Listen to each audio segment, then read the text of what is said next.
This is Karen with NewClevelandRadio.net, and it is time for Love Letters Live, live, however you want to pronounce that word. I always want to say live. I'm not sure why, but I apologize Either for way. saying it. But this is with Janet Galen. And Janet, you have the most exciting guest today. So tell us who you're going to have on today. Thank you. I would like to introduce my exciting guest and give you a tiny bit of background, which I always like doing. My guest is Liz Maguire. A few days ago, Liz, about a week ago, I guess, a little more, I got the most lovely email. And it was, she introduced herself and said, I'm such a fan of Love Letters Live. And, and then told me what she did. And it was just another bowl of catnip for me. And we're going to talk about what she does because there's a lot to say about Flea Market Love Letters. I couldn't get to her fast enough and ask her to join me. It's, again, one of the miracles of modern time that this woman who lives in Dublin, Ireland, not a neighbor physically, but now part of my life and someone I consider a friend. The connections you make these days are as deep as if you met at a party. So I'm introducing Liz Maguire of Flea Market Love Letters. And Liz, why don't you just say what that is, and then we'll start to talk about a lot of things. Yeah, you'll have to slow me down. I really love talking about mail. Me too. the word kindred spirits. So I started Flea Market Love Letters. It, in its simplest form, is an online digital archive of vintage love letters. And I started the project officially in 2017, but I had been kind of collecting letters since I was in high school. So using them was a great way to fill my time when I was in between work for working from home and kind of, needing something. I'm not a knitter, but I needed something to keep my hands busy. What first drew you to that? I mean, what made you think of collecting letters? Sure. I mean, I do it myself, so I understand it, but you're doing it on a whole, that's your project.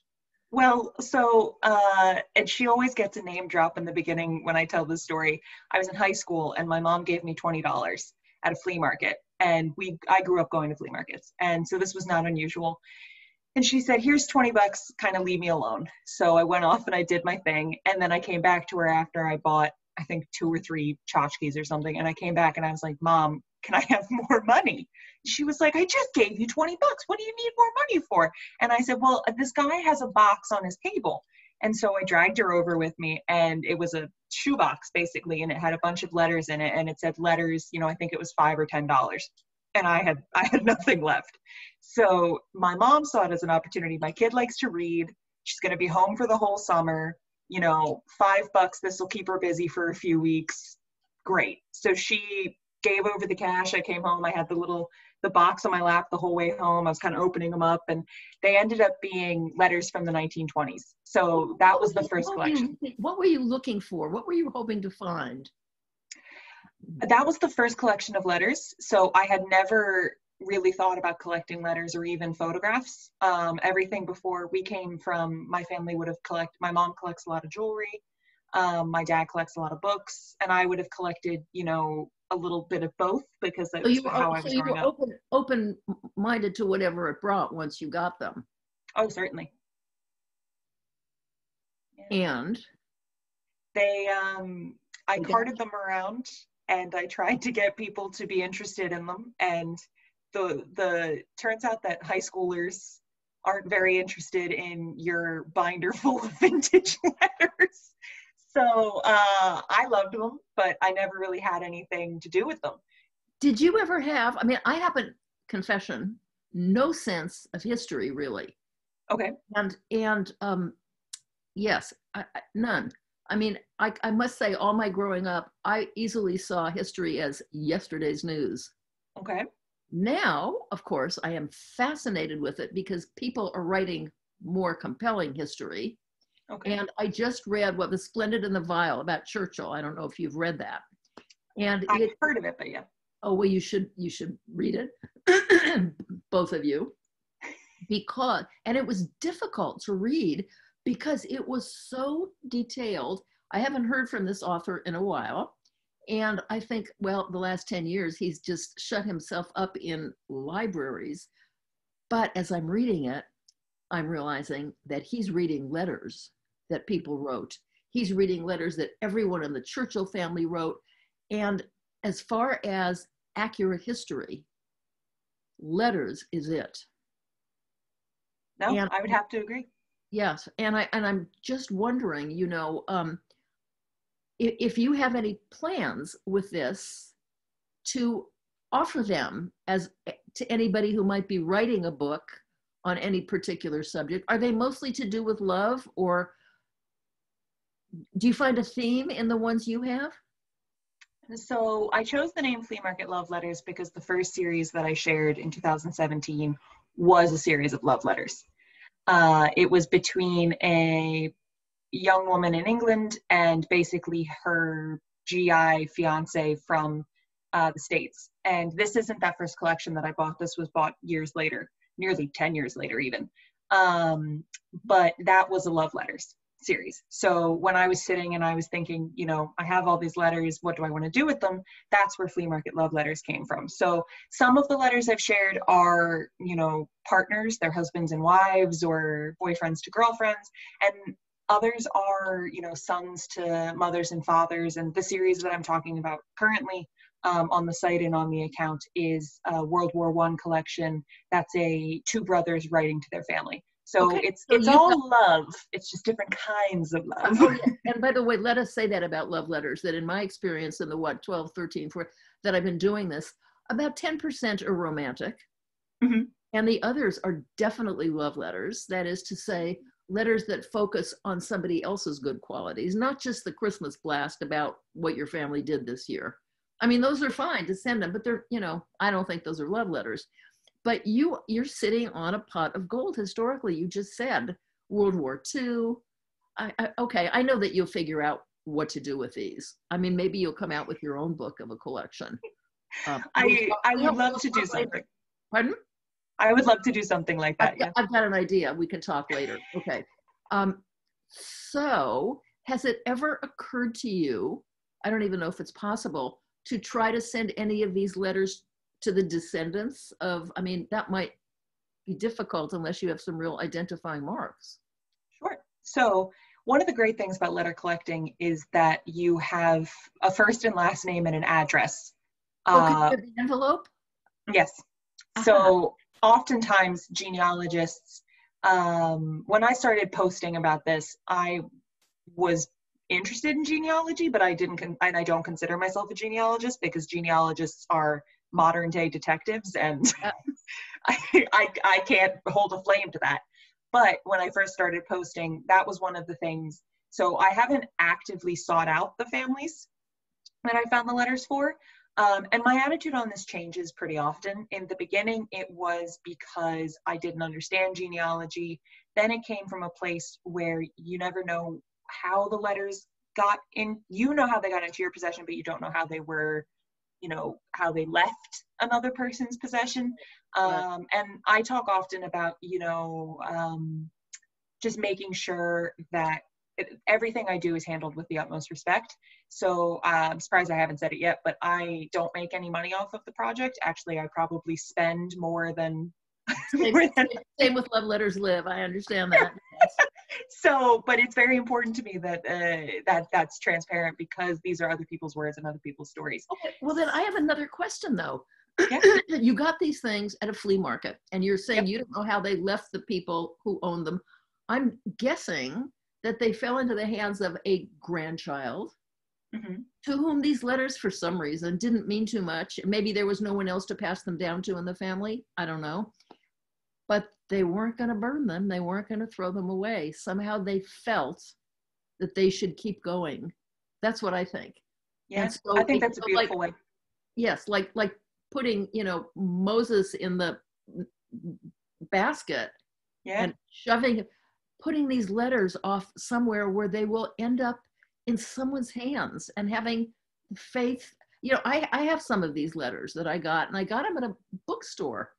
I walked into a used bookstore and there was a, you know, a bin of, and these were written closer to 1900.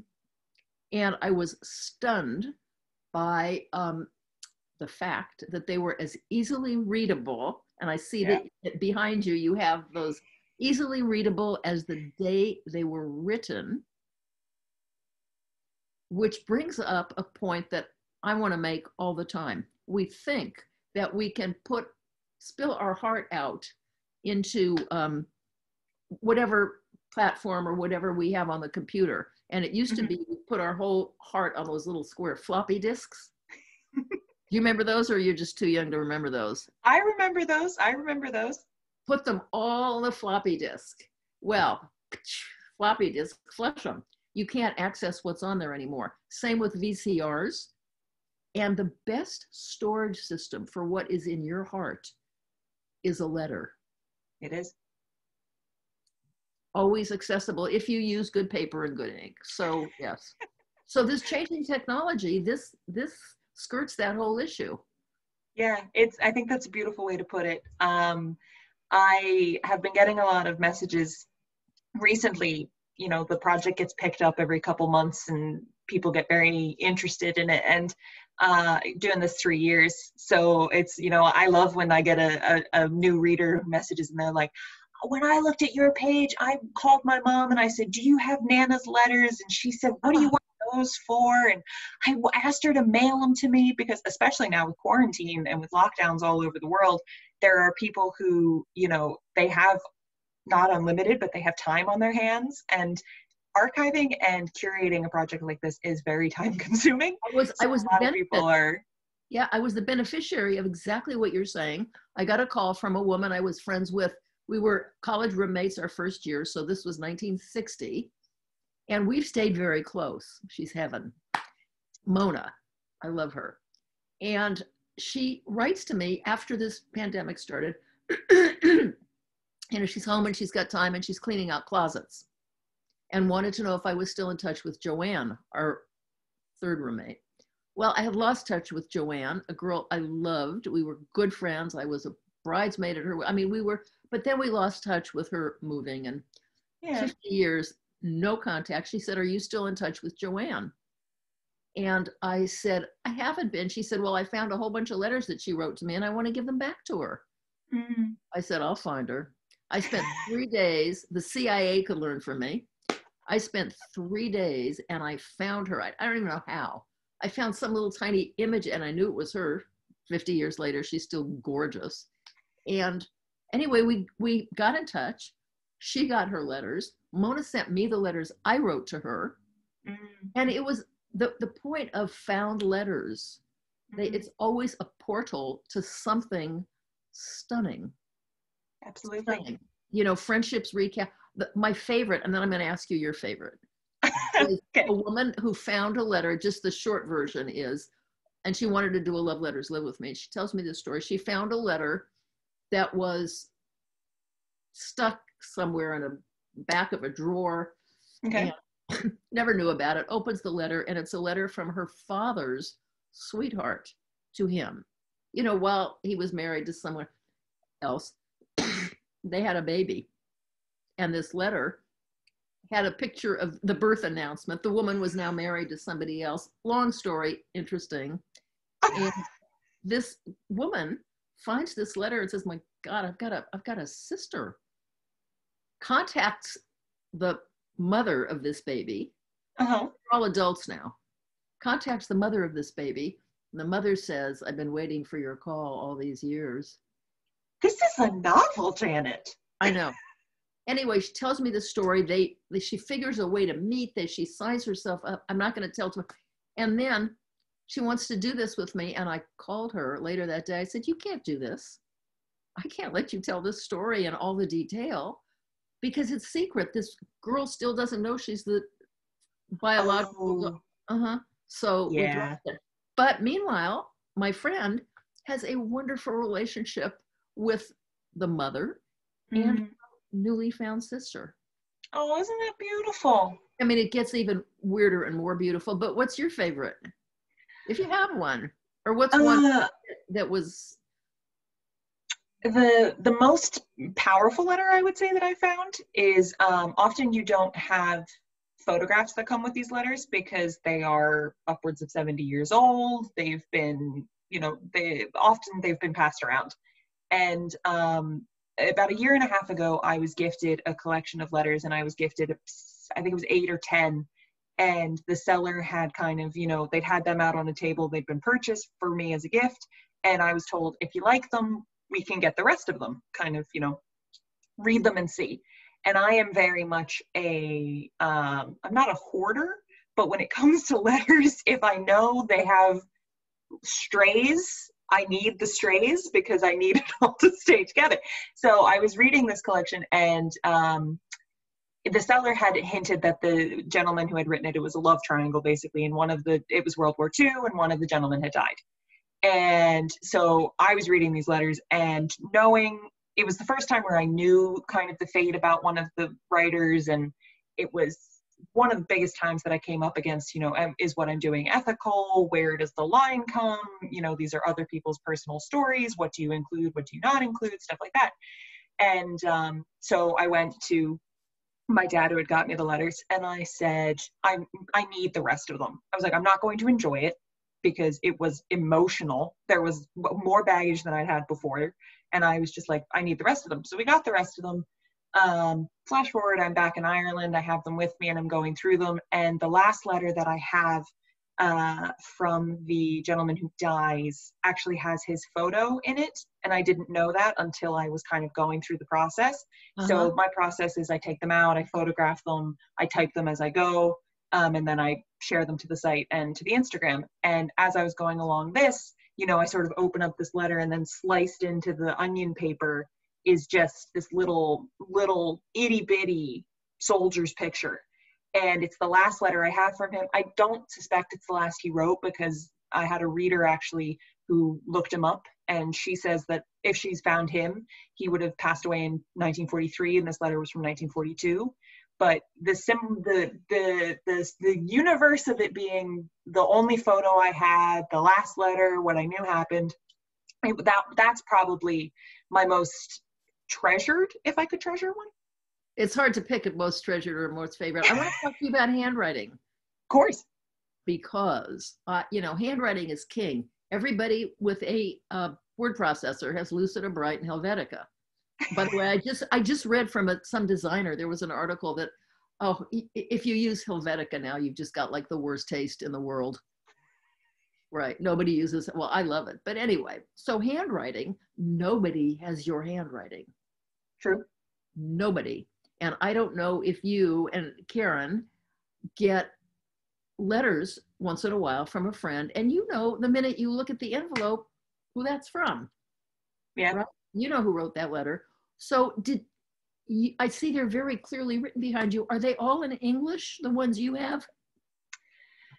So the letters, yes. And actually just over the summer, I did another project within Flea Market called The Diary. And that was a diary that I came by through, we were doing as a family, we were doing an estate clearance. And I inherited all of these papers, sort of, notebooks and things like that. And they were all written in German. And so I got those in 2011, 2012, maybe. And it was always beautiful. And it was the 1930s Austria. And I was always sort of like, whoa, it was a big period of time to decide to go public with it. So I went to, I actually made more historical gold. Yeah. So I made a friend through the Instagram account, and her name is Gret, and she's from Germany. And she and I got to talking. She was helping me with some projects. And I said, I have this diary that's entirely in German. And I was like, warning, it's Austria in the 1930s. So I was like, I don't know what's in there. Right. And so she offered to translate it. So I took a photograph of every page, sent her every page, and she typed up the diary. So it's a young girl named Charlotte. It's her childhood diary. It's written over 3 or 4 years. Charlotte would go on to move to California. She lived in Hollywood with her dad. He was an opera, not a composer, but she was probably my next door neighbor. Do you remember her name? Charlotte Anderson was her maiden name. Okay. No, all right. Always worth Yeah. asking. Okay. But I loved it because when we inherited all of her stuff, we basically taking care of the estate, we got all of her papers. And her high school yearbook was there. And my mom was the one who was running the making sure everything for the estate worked well. And she called me downstairs. I was in high school and she was like, Liz, do you know Charlotte went to high school with Betty White? I was like, I did not know. This is like my whole family upbringing. Okay, so what high school did she go to? Beverly Hills High, I think. Okay, so that's Beverly Hills. That's not exactly Hollywood, because I lived down the street from Hollywood. Doesn't matter. This isn't about me. Okay, so I have love it though. Universe. Another question. I know we're all. I mean, my connections with Karen here is just endless. Who knew? I have a question about you're doing other things, because I tend to be a total micromanager sometimes, and that is. Have you ever, maybe you've done this, gotten in touch with law offices, estate lawyers, and funeral homes and let them know that you are in the market for found letters? So I haven't gone to that level. So the name for the project comes from me going to markets and kind of buying these up. But that's to say that, and I always forget to mention him. My mom always gets a lot of airtime, but my dad is the online sleuth. So there's a few times a year where I'll just start to get all of these emails from eBay, and they're all forwarded emails. And he's sort of like, he finds the most interesting sort of collections, but he really likes the bidding game and the stuff like that. He likes the letters as well. But so recently the collection has gone from a couple hundred that I had from flea markets to almost, I want to say 700 to 1,000 feels big, but it feels near, of letters across from the States and in Ireland. I mean, that's fair to call yourself flea market forever, even if you get them in other methods, because that's how you started. Yeah, thank you. A lot of people are like, you get them on eBay, and I'm like, eBay's a virtual flea market.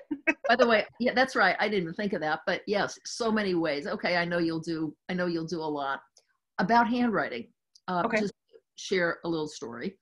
One of my guests early on, when it doesn't matter, but in the beginning it was radio for several years, and one of my guests was looking for a recipe from her mother, who had died too young, and it was just, the relationship between my friend and her mother was just so close and so good and just beautiful. And anyway, her mother died, and she was looking for a chicken soup recipe, actually, and she couldn't find it. So she calls her sister and says, I can't find, mommy's recipe. And she said, well, I'll just send it to you. I mean, I've written it down. I can send you the recipe.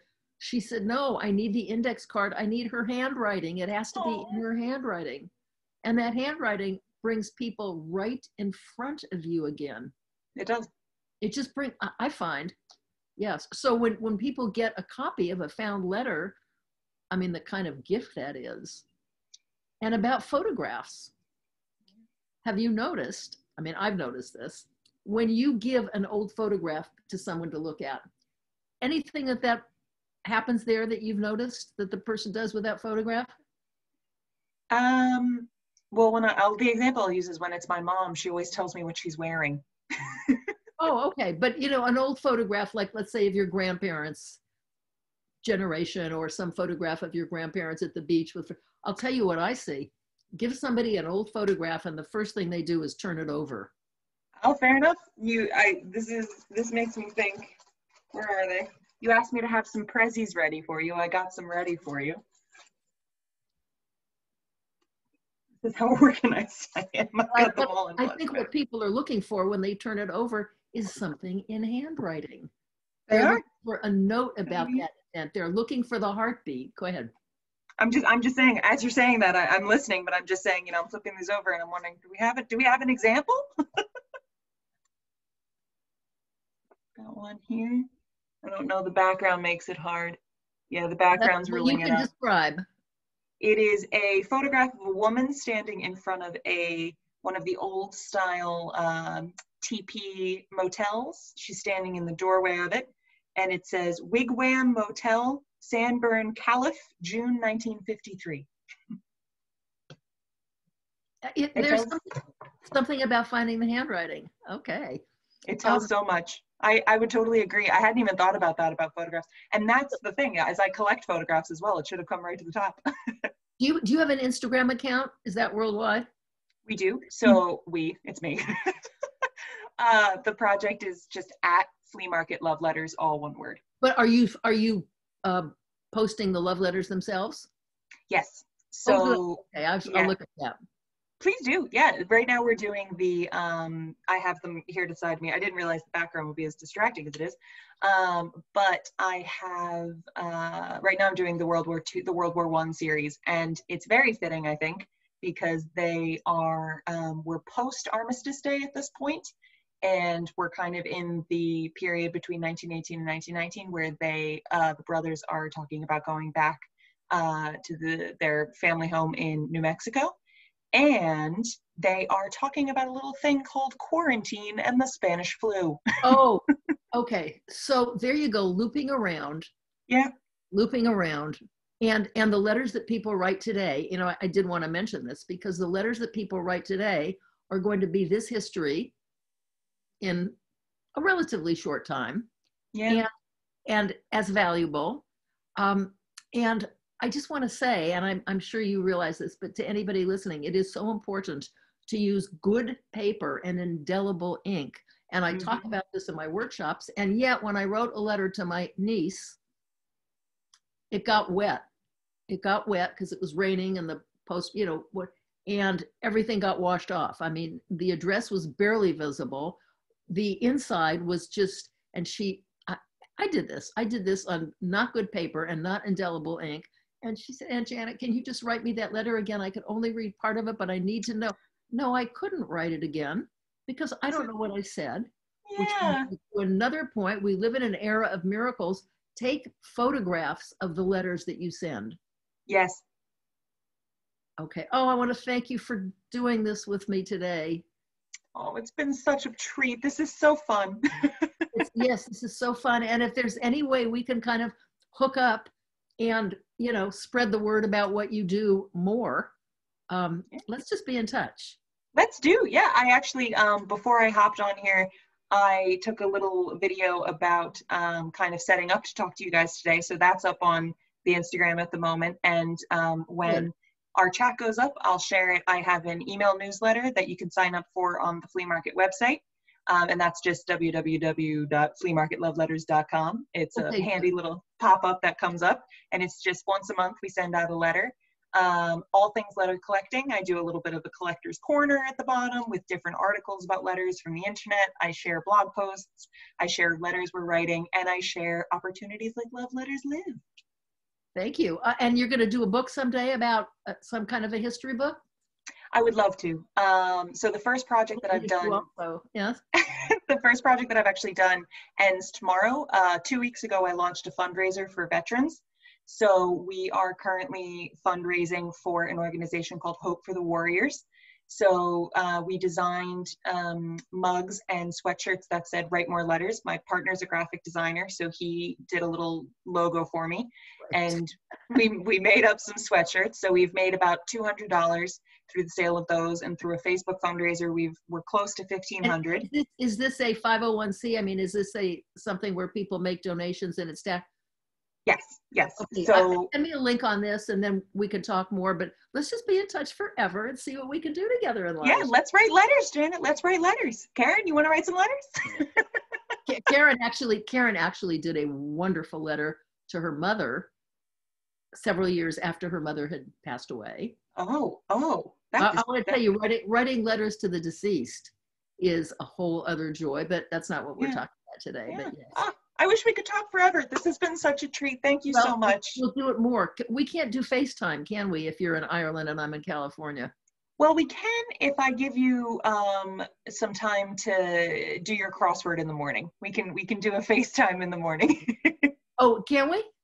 Yeah, we can do it through Facebook. Oh, I'll learn how to do that. Okay, thank you, dear. Okay, I'm going to say goodbye for now, and I'll be just talking to you later.